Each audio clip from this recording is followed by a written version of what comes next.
ngojek jam 9 sampai jam 6 dengan target 200.000. Oke, di sini kita langsung on aplikasi ya di jam 8.49 karena kita on tadi dari jam 7 sebenarnya, tapi nggak ada masuk dari rumah. Kita langsung keluar saja dari rumah ya untuk mencari orderan yang di luar sana ya, karena kita kan stuck di rumah. Nah, ini adalah orderan pertama, orderan kedua, orderan ketiga,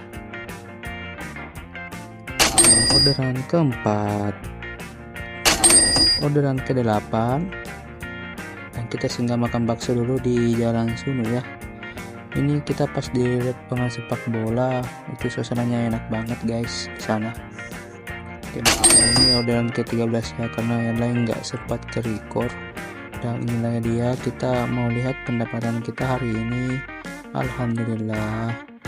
Sekarang kita waktunya pulang guys. Ini di sini kita pulang menyeberang ya, naik kapal. Ini kapalnya itu beda dari yang di ribu ya. Ini cantik banget guys suasananya itu. Ini pas mau nyender kapalnya ya, bagus kan guys ini kapalnya.